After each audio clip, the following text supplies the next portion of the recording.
Moal bisa lamun urang cara ngudang ti peuting, moal bisa lamun urang teu tapakur, moal bisa lamun teu riyadhah, moal bisa lamun teu mujahadah, moal bisa lamun teu muhasabah. Eta lah parabot tafakur, zikir, riyadhah, mujahadah. Engke Allah nu mere eueuh da naon di jero hate teh Allah bae. Batur teh ngomongkeun teu bendu, batur ngalem teu beukah irung. Sebabna Allah sebab datang manusia memang kitu dibere sakitu teu dibere sakitu urang makan lain urang mah tuh aing ngariung ka imah sia eta bejana sugih kunaon sia tas ngariung situ pan ngariung mah meureun rezeki da wah ieu budak kunaon sih eueuh nanaonan eta geus moal jadi kiai lamun kos kitu moal tah ieu hese kita urang teh ngaji hese nu hese makena hese makena kuari teh ai keur di pondokna baheula rajin puasa rajin salat rajin tawadu bisa tawadu kunaon barang geus jadi kiai tulak cangkengna di dieu eta nu hese teh eta nu hese teh barang bisa ngaji jadi kiai kok teu tawadu leungit tawaduna akibat naon eta rasa boga ilmu rasa mulia batur nanya bagaimana haji tas di mana mang haji kiai goblok sia baheula sia ka aing mang haji malulu calo sia ka aing eta kieu tolol aduh kageteun nya begitu Dua isuk gua nanya nya kiai tas di mana kiai keneh bae buya ih teu naik si kiai buya tas di mana buyata meureun sia billahi minasyaitonir merenung urang ya Allah ya Rabbi tingongora bete di mana aya topeng didinya abdi ngampar didinya aya golek abdi manggeus lain nonton golek di hadapan panggung maksudna naon besi aya sinden ki abdi ta urusanana ting sajabana we abdi teh tingongora kabelah dieuna Gusti abdi teh ka Jakarta leuwih parah abdi teh jadi geng keramat tunggak pintu jelas nama anu tuluan ieu mah disiksa heula ku Gusti Allah di dunia disiksa nama diantepkeun heula ku Kangjeng Nabi teh teu waka-waka di jamah-jamah di gamah-gamah urusanana teh disanggakeun ka Gusti Allah salila keberangkatan jeung kepulangan jumlahna 50 poe salila 50 peuting 50 poe 50 peuting teh teu ditanya ku Kangjeng Nabi teh manusia sekitarna teu meunang aya nu ngadeukeutan bahkan pamajikanana ge teu meunang ngabarengan sare dihijir ngaranna teu beunang nyana ditanya henteu ku Kangjeng Nabi teh sahabat teu meunang aya nu ngahiji jeung manehanana pamajikanna ge titah nyilip teu meunang ngahiji jeung manehanana jadi manehanana tiluan 50 poe 50 peuting teh ieu menyendiri timbul renungan kaduhu sebab begitu Kangjeng Nabi datang teh henteu disambut henteu langsung minta hampuran henteu tenang-tenang we siga nu henteu boga masalah siga nu henteu boga dosa mentek ieu lah disiksana teh 50 poe 50 peuting eta ge can jelas Kangjeng Nabi kan kumaha Gusti Allah tah menang 50 poe kakarak turun ayat diterima tobatna nutiluan ku Gusti Allah subhanahu wa ta'ala tarak gedehan Masya Allah teu meunang sabarang urang naon bae kalakuan urang lamun teu buru-buru tobat ka Gusti Allah bakal datang deui geureuh ka urang sebab pagawean urang bakal datang deui ka urang ieu di dunia encan ke di akhirat indah lamun sakumaha tadi dosa-dosa urang diaku ku urang aju urang tobat ka Gusti Allah berubah ku ari tatadina teu daek ngaji jadi daek tatadina teu salat jadi salat tatadina teu qobliyah badiah jadi qobliyah badiah tatadina bergaul teh jeung eta besi asi besi ku ari mah jeung ustad jeung kiai tatadina suuzon ka kiai ku ari jadi husnuzon 180 derajat berubah kerkos itu tak maot geus tenang geus ulah cangcayang geus sanajan gede dosana diterima ku Allah tobatna tanda diterimana perubahanan urang nu rempan teh besi kieu dosa ambalaya keneh can bisa tobat kemudian urang maot can tobat eta nu bahaya duh Masya Allah baheula keur di Jakarta baheula keur dagang baheula keur kabeladeuna endek bae tobat teh endek bae ngaji teh endek bae salat teh encan hae kaburu pae ya Allah ieu nu ngeri kitu mah kaburu pae umur sabari aing kan gadeg 60 50 lah geus kaburu pae loba jasa nu ngadadak pae Gusti abdi mah ngaku bae ka Gusti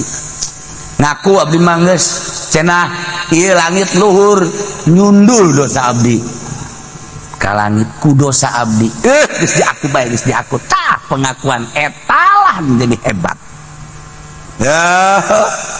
komo engke kan ieu tobat teh macam-macam pang tahapan-tahapanana tobat awam tobat jelema pinter tobat jelema anu sangat pinter tobatnya kapan? Tobat dina Islam, tobat dina iman, tobat dina ihsan. Diatur kan. Urang mah kuari tobat dina Islam geus can anggeus. Naik urang tobat dina iman, naik dina ihsan. Urang mah kuari ye tobat teh meh teh be urusanana cukat cokot ke batur urusanana urusan teh salat jadi tobatan urusan zalim tah mah urusan kos kitu mah tah mah geus kaliwat wali mah. Terus kuari mancan husu bae kapan can husu jadi siksa kawal teu husu teh jadi goplak teh jadi siksa batur mah geus nobatan goplak poho ka Gusti Allah teh jadi siksa urang lamun poho ka Gusti Allah jadi siksa tuh siksa apa ieu mah potongan poho kabeh ieu mah teh boro-boro keur teu salat lagi poho ka Allah atuh dikira teh disiksana tuh tapi kan aya jelema tahapan anu beda. Ingat baik ka Gusti Allah sebabnya na berjuang mujahadah riyadhah ngajar nafsu perang jeung nafsu engke dibere cahaya ku Gusti Allah warid garana asup kana qalbu bertanya nyana ka awak sorangan awak hei diri Aisyah si aya nu dipake karesep ku sia salian Allah aya naon baju naon hartina sia resep ka baju make ngaganggu datang ka Allah na kahalangan picet naon ku ari ku samana dipake ka resep salian Allah beat naon hartina tu jasia ti leuletik geus naik motor bae ku ari masih kene kaganggu kene bae ta kolbu ku motor lamun haju ka bawa bae kumaha tanya deui naon nu dipake ka salihan Allah datang ka hayu dicarekan awak eueuh ayeuna mah Gusti alhamdulillah abdi teh ngomong berusaha abdi tapi panu ngaleungitkeun sama Gusti Gusti karasa ku Gusti teh dileungitkeun ka resep abdi salihan ka Gusti hiji we ayeuna teh nu dipake ka resep dengan Allah eueuh salihan Allah jadunya teh dunia kurang keur didiukan ku ari teh dipake lalagaan ulah teh taluk nyangkrung di jero hate pake aya mah laksanakeun aya mah gunakeun aya mah ulah teh jadi hayalan nyangkrung ngaleungit Allah na ku dunya kebutuhan waya dahar waya nginum waya sare waya make pek ulah ge taluk na nyantel kana dunya lamun nyantel kana dunia mana naon ge dunia bae engkena ngariung geus bae boga pikiranna gede moal berkatna nyantel ceramah lamun nyantel mah saya nu ngondangna bonafide apa henteu gede apa henteu ieu diberena eta kan talu kana dunia kos kitu dipapageun make mobil goreng embung pan pakabur talu kana dunia nu kos kitu teh terus we babarengan jeung nu hina embung ngaji kudu di pendopo bae bareng jeung bupati karap tak naik ka ceuli naik motor da ngahutang ge mau eta takabur nu kos kitu ngaran talu kana dunia pek bae dunia mah tapi ulah talu hiji we karasana ku sorangan ge urang bisa ngarasakeun nanya urang ka awak sorangan awak aya nu pake karesep salian Allah aya naon artina mun siapa kos kitu ge kumaha isin isi hiji we Allah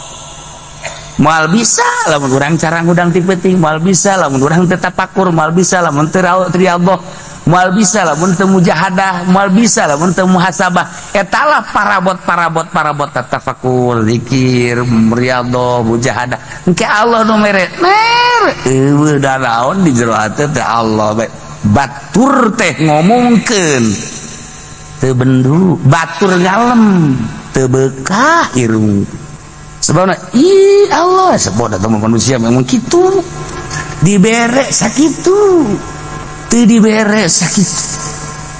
urang makan lain urang mah tuh aing ngariung ka imah sia tabejana sugih kunaon sia tas ngariung situ pan ngariung mah meureun diri kira wah ieu budak kunaon sih eueuh nanaonan eta geus moal jadi kiai lamun kos kitu moal tah ieu hese kita urang teh ngaji hese nu hese makena hese makena kuari teh ai keur di pondokna baheula rajin puasa rajin salat rajin tawadu bisa tawadu kunaon barang geus jadi kiai tulak cangkengna di dieu eta nu hese teh eta nu hese teh barang bisa ngaji jadi kiai kok teu tawadu leungit tawaduna akibat naon eta rasa boga ilmu rasa mulia batur nanya bagaimana haji tas di mana mang haji kiai goblok sia baheula sia ka aing mang haji malulu cau sia ka aing eta kieu tolol aduh kagetun nya dikutukeun mun isuk nanya nya kiai tas di mana kiai keneh bae buya tuh buya ih teu naik si kiai buya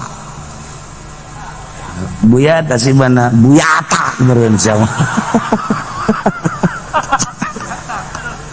ayolah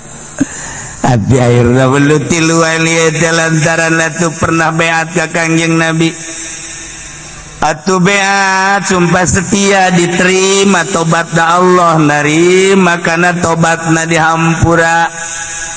ieu teh jang kacamata urang ketika urang nyieun dosa kudu gegeran tobat ka Gusti Allah rempan beusi ketika urang can tobat cabut nyawa ku Gusti Allah naudzubillah min dzalika Allahu alimun hakim Gusti Allah teh mauning ka makhlukna maha bijaksana dina dadamelanana atuh kumaha Allah bae eueuh anu teu berhikmah eueuh anu teu bijak Gusti mah nyeun gunung kebijakan Allah nyeun laut kebijakan Allah nyeun leuweung kebijakan Allah nyeun jelema kebijakan Allah jelema teh macem-macem nu sugih kebijakan Allah nu susah kebijakan Allah sehat kebijakan Allah geri kebijakan Allah si eta pinter kebijakan Allah si eta bodoh kebijakan Allah si eta jadi bos kebijakan Allah si eta jadi cacah kebijakan Allah hakim Allah terpison kuari kebijakan Allah banjirkan kebijakan Allah nu urang teh apa tsunamikeun kebijakan Allah urang teh apa janu Allah atuh hakimun bisani ulah kudu ngarasul digempakeun kebijakan Allah urang lamun nyaho pasti urang geus seserian demantak waliullah mah tenang aya nanaon ge tenang naon kapan urang mah macaan buku plag waliullah mah macaan buku Lauhil Mahfuz baca lu ya begitu kejadian geus nyaho aing gua geus dibaca ku yang di Lauhil Mahfuz begitu kejadian teh seserian pas sakna nu paeh pas tuh paeh seserian na ih urang sih pas sarua jeung di Lauhil Mahfuz kan lamun teu nyaho mah urang sia batur bakanya jerian sia susurian teu kumaha lain di alamna sia mah keur macaan Lauhil Mahfuz sia mah kan poek Lauhil Mahfuz nu aya syariat atuh kabeda sia mah di alam syariat neuleuh banjir ceurik anu wali mah seserian neuleuh Lauhil Mahfuz akur jeung di Lauhil Mahfuz seserian nya tur mantak beda alam atuh beda nu geus kawin jeung nu can kawin alamna beda anu boga pamajikan jeung nu ditinggalkeun atuh alamna beda atuh beda alamna salam Masya Allah tapi kabeh ge kebijakan Allah urang teh apa wallahu alimun hakim anu jelas mudah-mudahan orang dipanjangkeun umur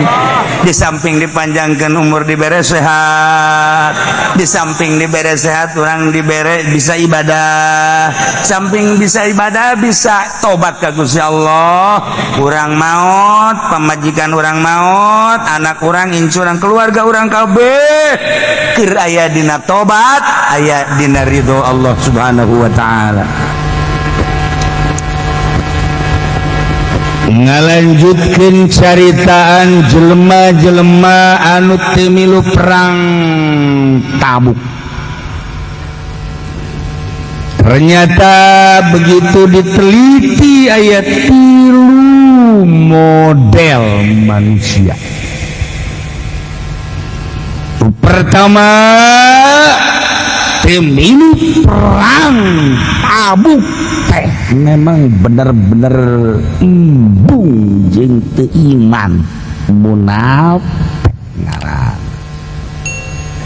munafik kamari ayat tadi dijelaskeun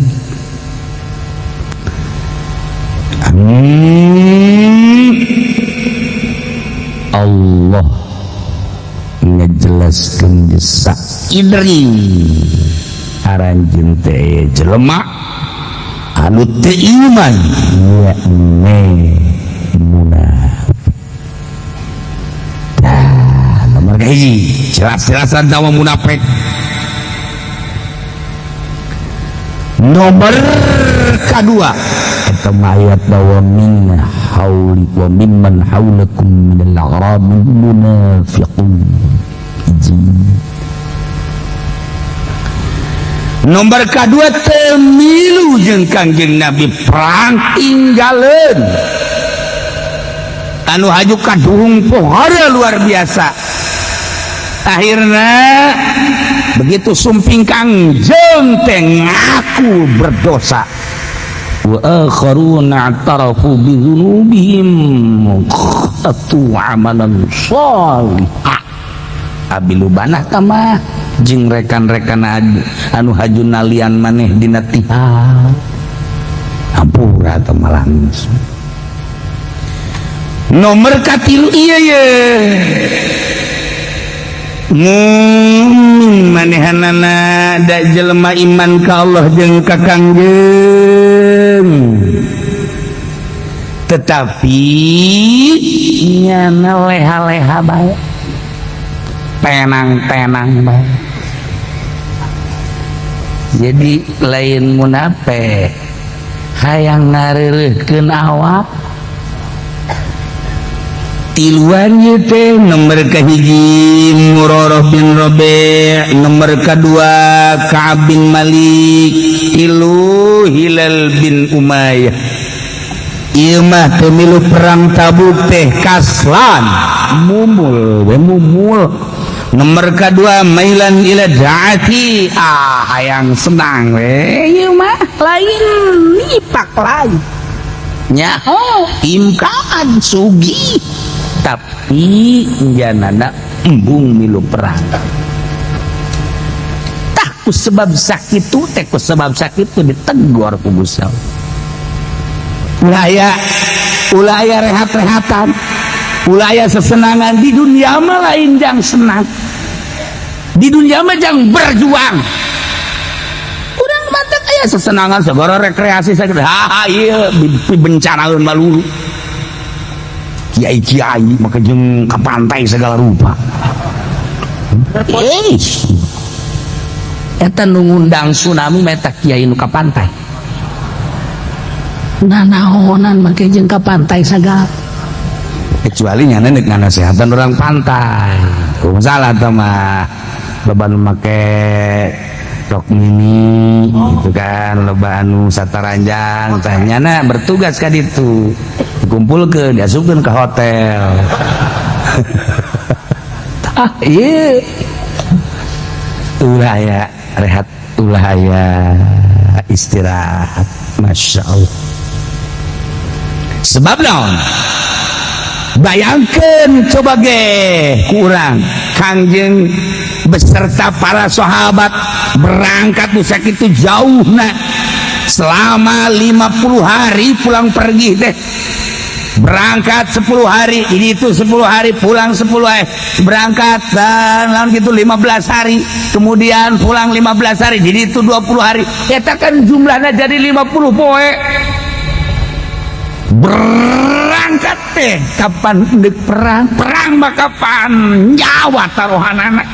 geus puguh masyarakat di jalana dahareun jeung inumeunana sare nu kudu dipikiran ngaranna ge berjuang atuh datang ka ditu mun perang teh mah wah pahara sementara babaturanana di Madinah koleha-leha bae batu nu keur berjuang nya anak kunaon ngees bae ngees. Nah iya dan kahkobok baik temenan di tengah-tengah batur berjuang kehidupan anu antara dan antara nyana kunaon sesenangan tak sakit itu baiknya ditegor sahabat mah temenan ya urang kan gua itu nyaho saha nu keur berjuang di negara urang teh teu meunang leha-leha teu beunang di negara urang teh keur kumaha kuari naon sababna ieu ekonomi teh kapan teu maju ekonomi teh kok kieu sakedeung deui bakal naranaek segala rupa bakal naik ye LPG bageng ke bakal naik geus jelas sebab naon anu naikna kapan Ahok jadi ketuana teh kuari kan jadi Ahok nyadakan dendam gajen kumaha ge lain bakal ngeunah geura ge ka rakyat anu tadina 30 menjadi 40 mungkin jadi 50 subsidi jadi eueuh bakalna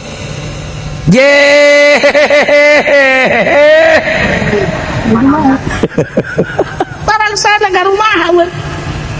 insan perrokoan lah rokok ieu cenah meureun lain rokok ieu urusanna kapan usaha ieu dan berbagai cara untuk memajukan perekonomian encan kapanggih rumusna sementara geus berjalan bagi kuari pajak naranaek aya saha sih dibalik eta keur cerita perekonomian perpolitikan kuari main silih salahkeun lain di bener terus eueureuna tidak berkesudahan sementara nu kurang dikhawatirkeun teh di jero teh segala komunis aya di jero teh Wahabi atupan aya di jero teh kapan Syiah atuh aya lamun eta main engke di negara geus puguh Kristen Yahudi urang kan teu bisa kumaha nah ulah cicingeun golok asa jang mencit embe ji iya tah urang teu nyaonan biasana makan geus aya kan tanda-tanda mun cara pepelakan teh geus aya sirung, kemudian geus aya melentis, dah bahasa melentis tah. Saya melentis kembang. Nah, eta kan ieu kan encan aya sirungan, encan melentis mah komo. Ika hareup da bakal kumaha? Deh, sementara anak nambahan geus jadi 18. Tilu biang 18 geus masuk ka dieu. Sugan teh sabiang cenah. Emang kotok rintik. Tah. Ih, kahare sakadar hati-hati urang sebagai bangsa. Nah, ya kudu gua teliti atuh urang teh. Kumaha. Nah. Lah cenah teliti ge urang masa pira urang kitu onang. Geus lah kumaha nyarana bae cenah kula mendeuk ibadah bae ka Allah aya bisa mah sia ibadah. Henteu jeung bisa kula bae eta ngaranna teu boga semangat jual. Nukas gitu tah bisa-bisa pamajikan direbut ge saboda Allah bae. Jiat pamajikan paranti urang dicokot ku batur mangga bae naonan. Pertahankan goblok sia je. Ieu mah paranti aing. Tah eta kan urang semangat makan kos kitu tah. Geus jelema nu geus teu kawin-kawin teh kita kawin teh lah jeung sararia bae teu semangat. Batur mah geus 3 geus 4 kana mah hiji ge embung. Kita kehilangan semangat tala mun kehilangan semangat bos kita cerita kawin, cerita dagang, cerita berpolitik. Ini bernegara lah mun semangat cuma dakwah lah mun semangat. Untung masih kena iki Pudoli nyana masih kena saudara sanajan jamaah tuh lah itu sanajan bela terus diteruskan. Nah iya aya kana semangat mah alhamdulillah. Nu katilu mah iya tilu manusia mangkaning tokoh mangkaning sugih ieu Murarah bin Rabi', Ka'ab bin Malik, Hilal bin Umayyah tidak ikut serta perang Tabuk, endahan leha-leha senang-senang ditegor. وآخرون مرجون لأمر الله golongan anu katilu manukiluan teh anu tinggalan perang ngahaja embung milu perang teh ieu mah ditangguhkeun urusanana kumaha Allah. Imma yu'adzibuhum wa imma yatubu alaihim. Ada kalanya Allah nyiksa ka anjeunna dengan cara Allah ngamatikeun tanpa tobat. Naudzubillah min dzalik. Urang gede dosa aja urang paeh teu dibere bisa tobat ieu cilaka ge. Ieu cilaka ge siksa ku Gusti Allah berarti. Tapi kan orang lamun nemah ya keur carita urang baheula, keur carita urang. Gusti abdi teh hamba Gusti eueuh nu disembah wati Gusti. Titah ulah resep kana dunia, titah ulah resep ka makhluk teu bisa Gusti abdi teh. Batur mah bararisa wali teh ngaranna, batur mah bare solihin teh. Abdi mah tetep teu bisa. Ku teu bisa eta teh abdi teh ngarasa dosa Gusti, tapi minta hampura ka Gusti. Abdi sholat, tapi sholat abdi mah acak-acakan Gusti nemah abdi teh ngan sabi-sabi ngan salat nabe. Abdi teh ngaji Gusti ngaji unggal minggu tapi asup ti katukal luar ti kaencak bolos tromo Gusti tromo. Abdi mah ieu mandek nemah bae tapi tetep Gusti hampura Gusti daya-daya hampura Gusti nemah abdi tak eta aja dihampura ku Gusti Allah nemah pan aya nu teu nemah mah ciri dihampurana engke moal daek bergaul jeung jelema maksiat, moal daek main gaple deui, moal daek main remi deui, moal daek main catur deui, moal daek nyana teh maksiat berbagai-bagai, komo mabok, komo zina, komo judi, tanda bahwa nyana diterima dosa, diterima tobatna. diterima ta tobat teh deuleu we mantes tobat balukar tungtungna kumaha eta ngaranna diterima ta tobat ta kos jelema munggah haji lah yang ditobat bae ka Allah balik munggah hajina haju andieu diterima berarti tobatnya lamun haju kancolak balik tobat balik munggah hajina kancolak itu diterima berarti ya gitu bae eta babari si aing diterima apa henteu eta mantes tobat nah haju kumaha balukar tuh badak nu ngeri ge ieu urusanana murjauna li amrillah imma yu'adzibuhum kumaha Allah bae eta mah jangakeun sadaya-daya teh mah nu tiluan mah kumaha Allah bae apakah disiksa dengan cara ku Allah dimautkeun tanpa diberi kesempatan untuk tobat wa imma yatubu alaihim anakalana Allah narima tobat diberi bisa tobat eta urusanana murjauna li amrillah urusanana mah nganyangakeun sadaya-daya ka Gusti Allah tak urang ieu urang ge sarua bae lamun teu ngarasa loba dosa kakarang ge lemah sana pinarakaeun di omongan ge keur tobat da aing dosa naon atuh jangan ngaji osok salat osok cak yen mah ngaji sang ngaji-ngajina meureun salat ta salat-salat aing ngaji osok atuh segala salat muludan osok padahal mapan muludan ge perebut berkah aing mah naon kasalahna ieu pinarakaeun mah kosnya mah Masya Allah mikir sia ieu pinaraka kan kudu nama kieu ya Allah Gusti sebenarnya mah abdi ngaji mengaji beda beneran Gusti di mata Gusti mah ngaji abdi teh meureun dosa cak abdi ganggaran teh di mata Gusti mah meureun abdi teh dosa hampura Gusti urusan ngaganjar jeung ngisa tepan di Gusti secara mutlak larasaan abdi teh ibadah tapi meureunana ieu teh dosa cak Gusti mah hampura Gusti abdi teh salat mah tapi lamun ngadenge carita-carita nu bisa salat di abdi mah lain salat ieu mah abdi meureun maksiat melalui salat Gusti abdi teh puasa jangan ngadenge kiai-kiai puasa teh ku tenang abdi mah pan buka teh beuh sakumaha nu mantes perang buka teh bat bitbet abdi mah incu jeung anak ge ulah ieu mah jang abah kabeh oh berat ingetnya na kos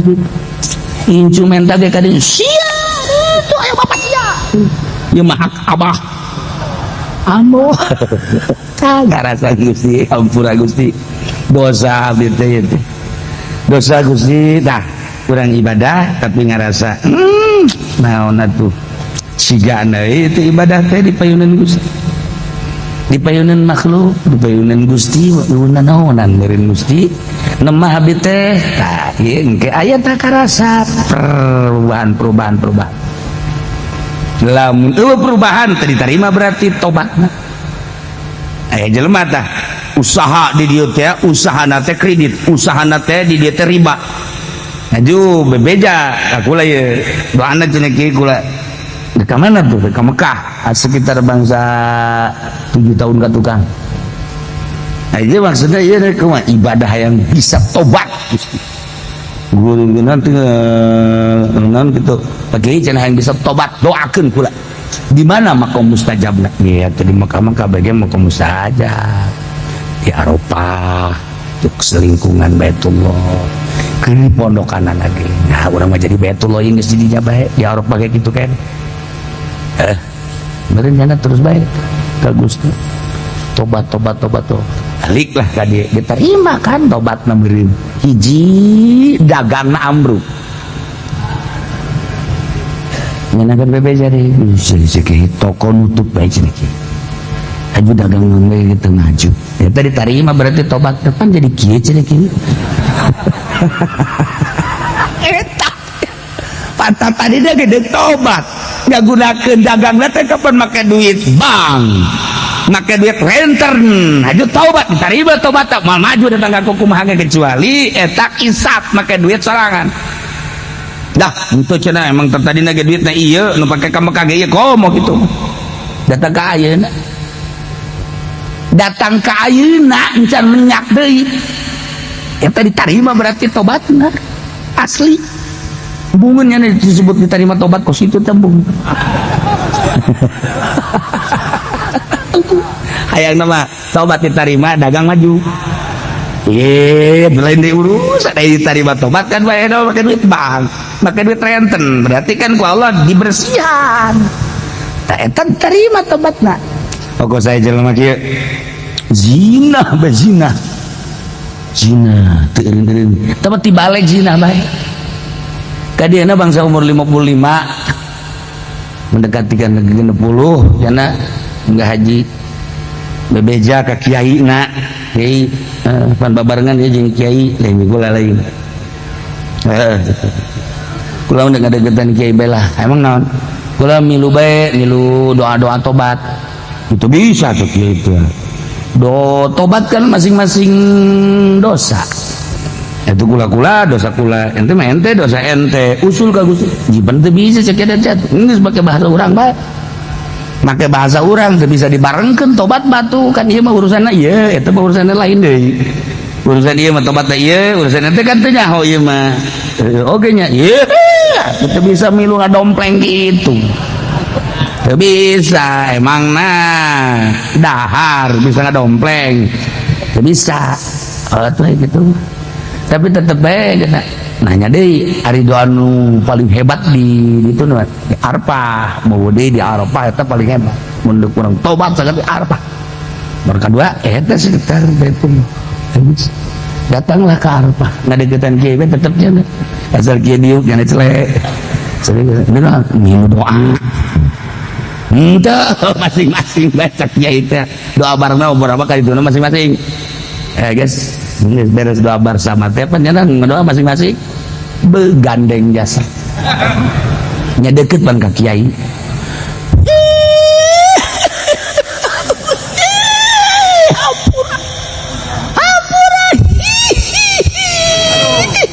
kabeh kaget padijeun kok haram nya geus teu bentak-bentak jana bareng terus bae dosa abdi moal diomongkeun loba jelema apa di jero hate bae Gusti mah maha ngarungu jagjana datang ka kiai ge kiai kaganggu sia cek teh aing ge kaganggu ku sia kabehan ngarasa kaganggu atuh teh bandeng-gandeng teh si jelema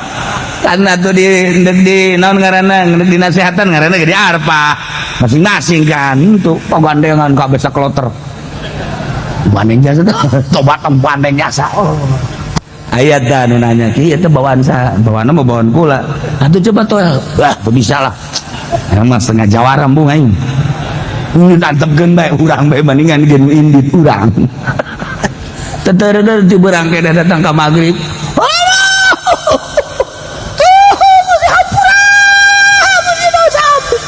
aya nona dosa naon eta mah rahasia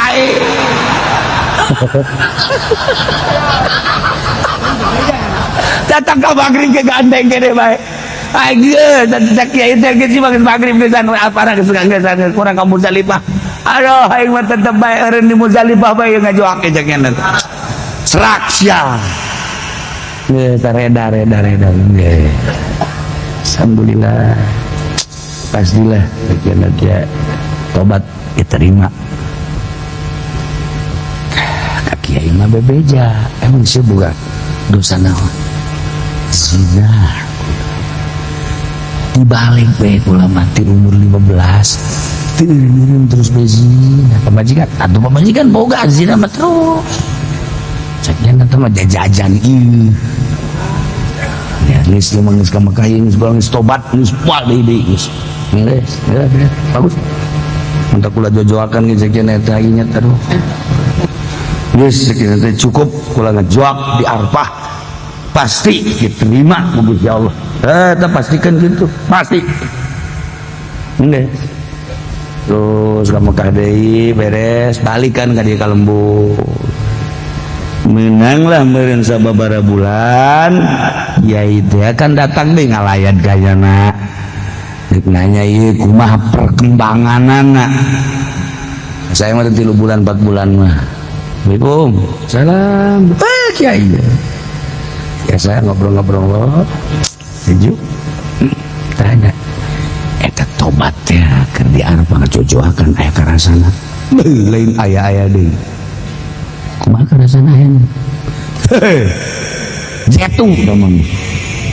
enggak hebat Gusti Allah teh geus karasa hebat amat sih cek kiai da aing mah teu karasa itu kiai ge eleh ya eta kiai lagi penasaran cek kiai teh guys pokoknya mah aing mah percaya penuh bagus ya Allah tobat aing teh karasa jasa nuhun Gusti cek teh batur nyaho iwati kula bahwa kula diterima tobatnya cek kiai boleh ieu jadi ditanya nih eta kanyahoan aku mah bobogaan gitu udah gua aing meureun kabablasan aing hayang balik deui ka Mekah dega doa deui ulah terlalu tinggi diterima cak kieu geus ulah ngomong eta akibat gajoak teuing si eta dasar iya kan sajen tak kaganggu gara-gara siang ngajuak teuing akibatnya kan kos kitu Gusti karunia aing cek ieu teh atuh kuari atuh aing boro-boro jajan nu di imah ge teh diragap-ragap punten ieu ngan aing mendek nanya deui kumaha ieu kuduna tah eta tobat diterima kos kitu imma yu'adzibuhu wa imma yatubu alaihi sarua lain nutiluan bae ieu urusanana teh murjauna li amrillah imma yu'adzibuhu cara tsunami moal pati didatangan tsunami eta teh urusanana geus terlalu imma yu'adzibuhu siksa bae urang cerita dina tafsir cerita Kangjeng Nabi Nuh bajirkeun lain teu dinasehatan cerita Kangjeng Nabi Musa alaihissalam ngelawan Firaun lain teu dinasehatan ambruk Firaun beserta ponggawa-ponggawan cerita Kangjeng Nabi Yunus dan cerita-cerita Kangjeng Nabi Elu urang datang ke Yordan ke ditu aya kawasan anu tembunang di datangan eta urut siksa baheula zaman Kangjeng Nabi Lut alaihi salam dibalikeun diangkat ku Gusti Allah dibalikeun ribuan manusia eta akibatina berubah karesep teu wajar lalaki resep ka lalaki teu wajar awewe resep ka awewe nah ieu kan guari LGBT kabalaya diurang baheula makan ngan sakadari negara-negara maju pertama di Prancis kan usul ke PBB supaya disahkeun perkawinan Jerman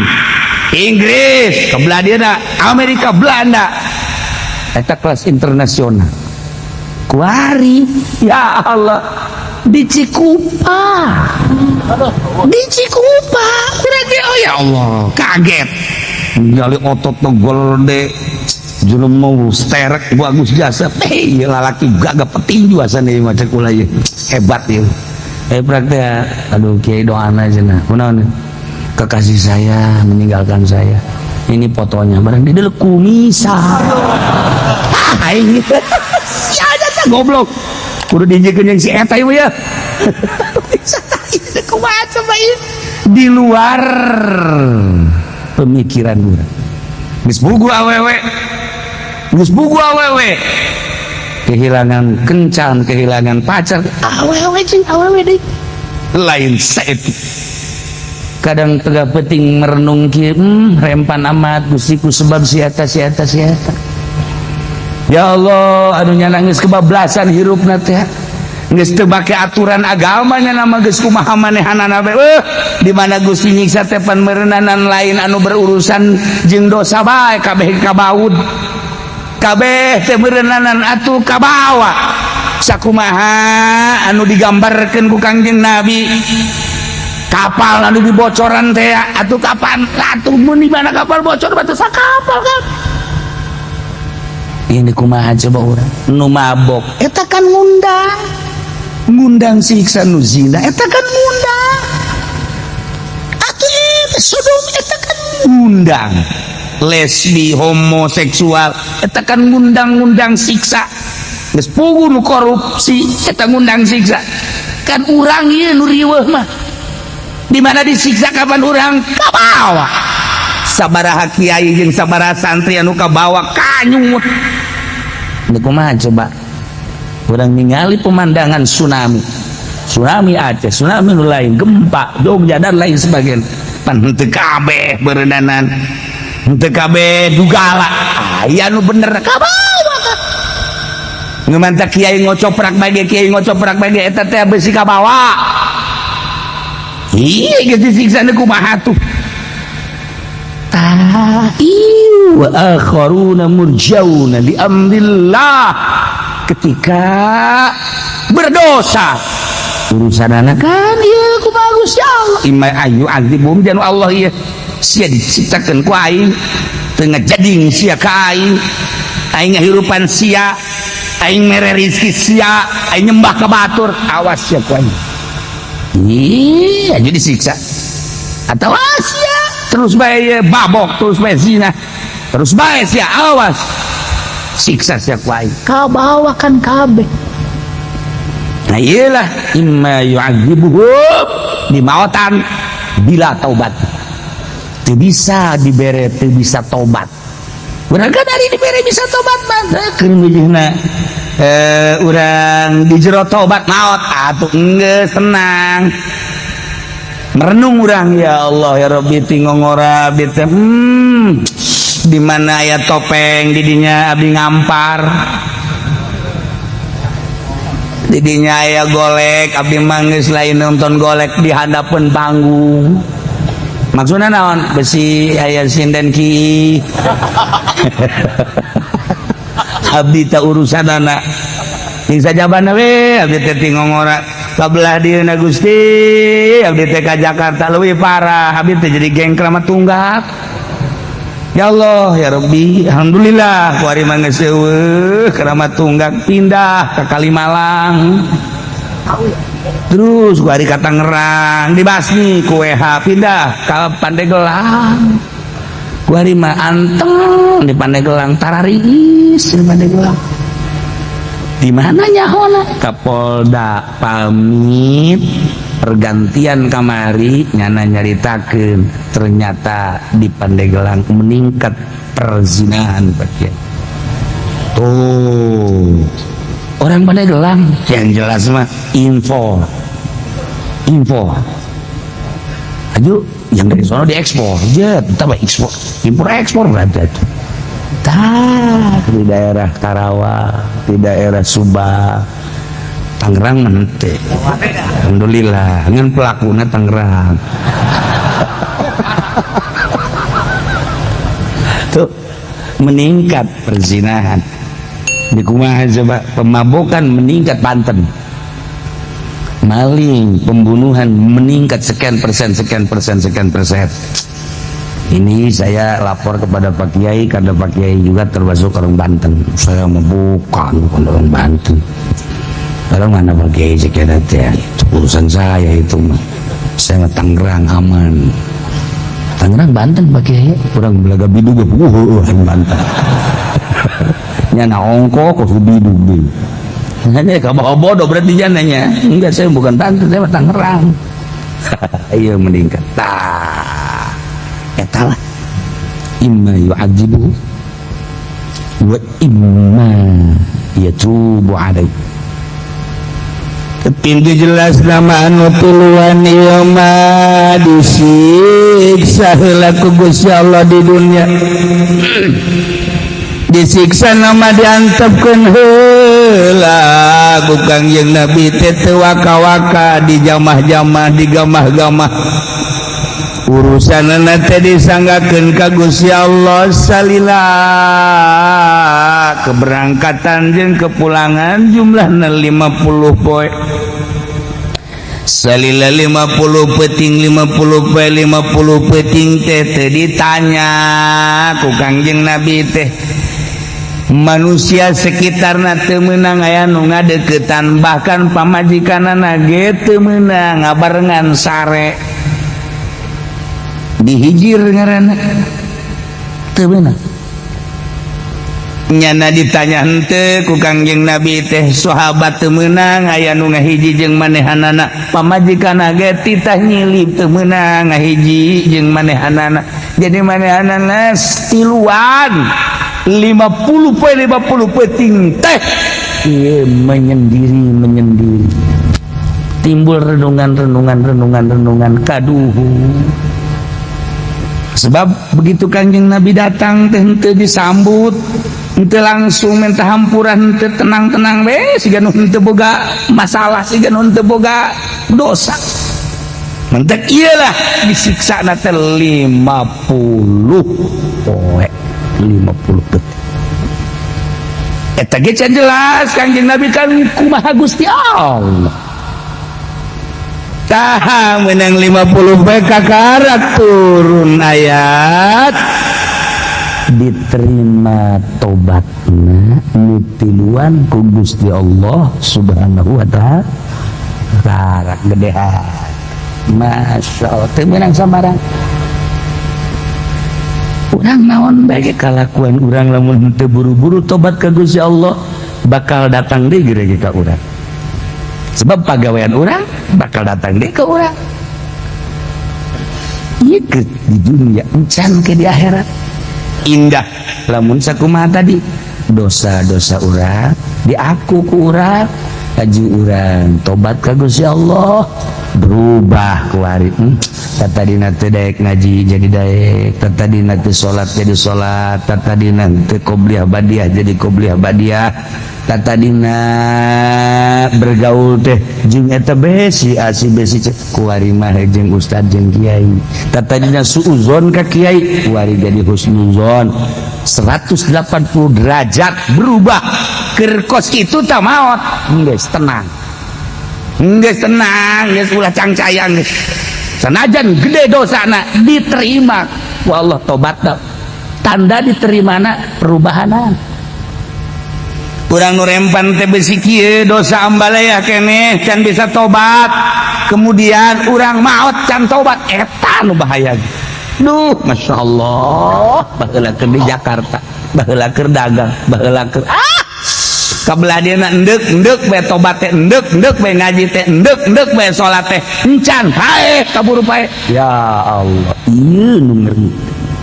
gitu mah kaburu pae umur sabari aingan gadeg 60 50 lah mesti kaburu pae loba jasa nu ngadadak pae Gusti abdi mah ngaku bae ka Gusti ngaku abdi mah geus cenah ieu langit luhur nyundul dosa abdi ka langit ku dosa abdi geus diaku bae geus diaku tah pengakuan etalah menjadi hebat ya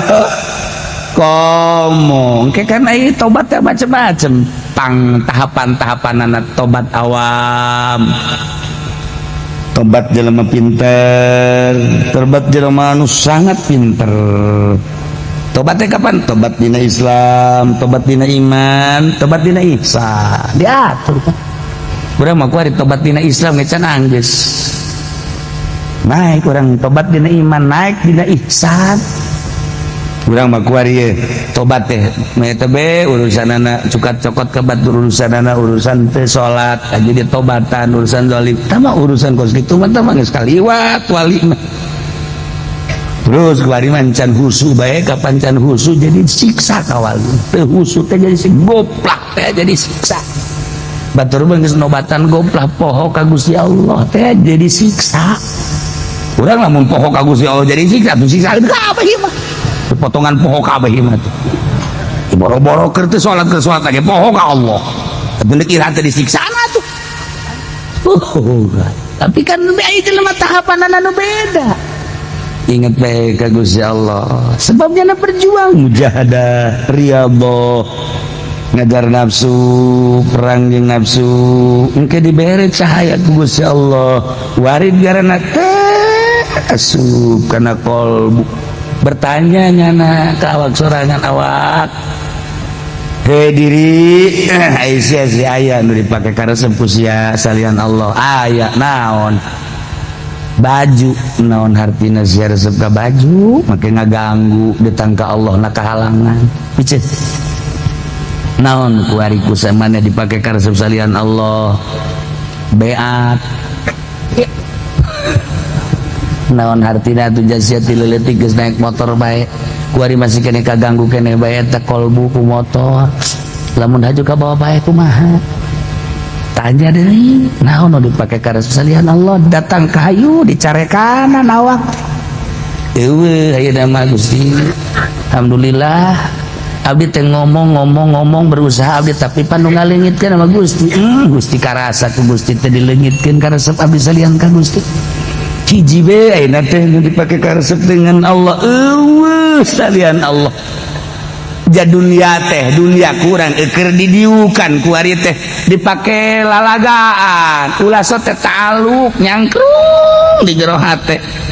pake aya mah laksanakeun aya gunakeun aya mah ulah teh jadi hayalan nyangkrung ngaleungit Allah na ku dunya kebutuhan waya dahar waya nginum waya sare waya make pek bae ulah ge taluk na nyantel kana dunya kan lamun nyantel kana dunya mah naon ge dunya bae engkena ngariung geus bae boga pikiranna gede moal berkatna nyantel ceramah lamun nyantel mah saya nu ngondangna bonafide apa henteu gede apa henteu ieu diberena eta kan taluk kana dunya kos kitu dipapageun make mobil goreng embung pan pakabur taluk kana dunya kos kitu teh terus we babarengan jeung nu hina embung ngaji kudu di pendopo bae bareng jeung bupati karap tak naik ka ceuli naik motor da ngahutang ge mau eta takabur kos kitu ngaran taluk kana dunya pek bae dunia mah tapi ulah taluk hiji we karasana ku sorangan ge urang bisa ngarasakeun nanya urang ka awak sorangan awak aya nu pake karesep salian Allah aya naon hartina mun siapa kos kitu ge kumaha isin sirisi hiji we Allah moal bisa lamun urang carang udang ti peuting moal bisa lamun urang teu tapakur moal bisa lamun teu riyadhah moal bisa lamun teu mujahadah moal bisa lamun teu muhasabah etalah parabot tafakur zikir riyadhah mujahadah engke Allah nu mere eueuh da naon di jero hate teh Allah bae batur teh ngomongkeun teu bendu batur ngalem teu bekah irung sebabna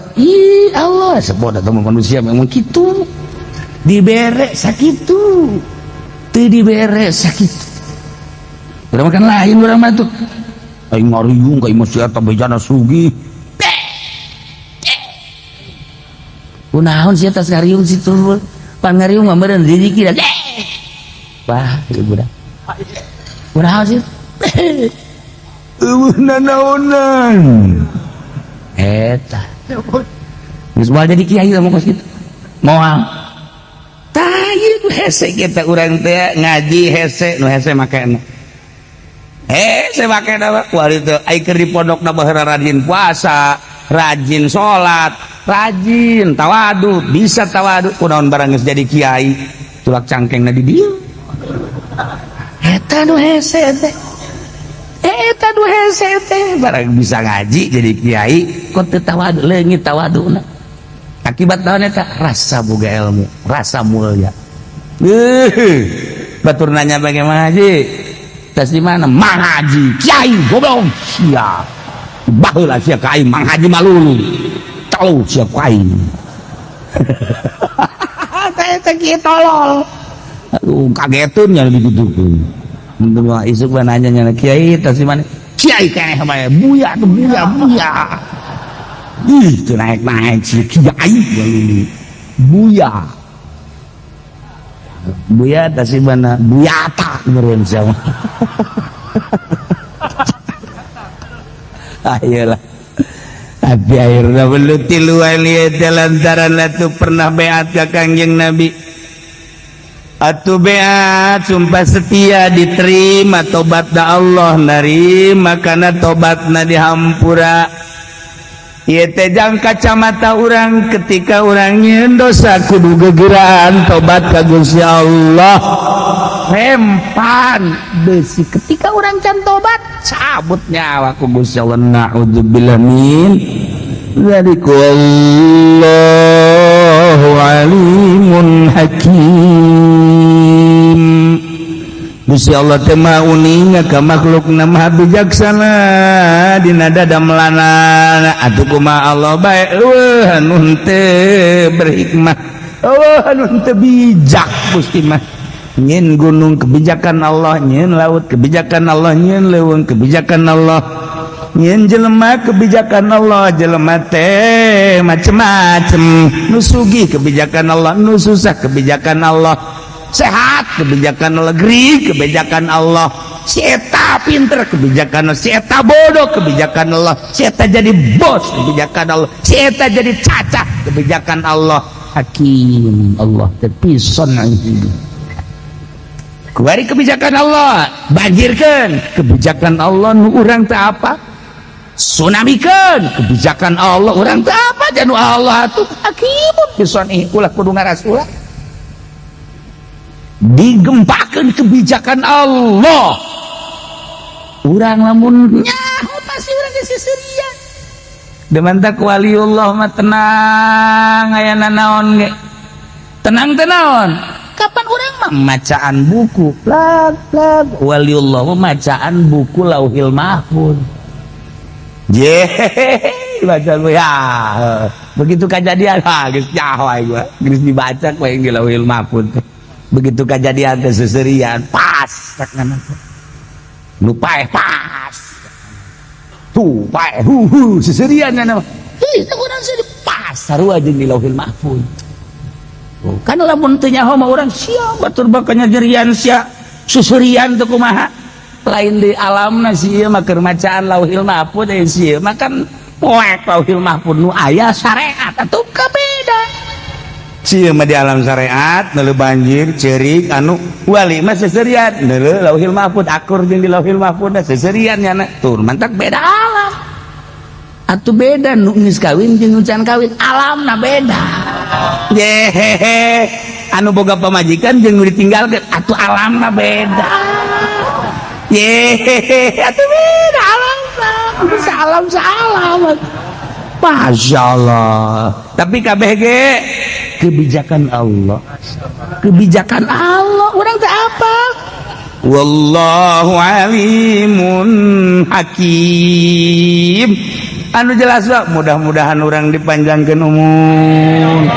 di samping dipanjangkan umur dibere sehat di samping dibere sehat orang dibere bisa ibadah samping bisa ibadah bisa tobat ka Gusti Allah urang maot pamajikan urang maot anak urang incu urang keluarga urang kabeh keur aya dina tobat aya dina ridho Allah subhanahu wa ta'ala bi barakati umil Quran al-Fatihah. Bismillahirrahmanirrahim. Alhamdulillahirabbil alamin arrahmanir rahim maliki yaumiddin iyyaka na'budu wa iyyaka nasta'in shiratal mustaqim shiratal ladzina an'amta 'alaihim ghairil maghdubi 'alaihim waladdallin.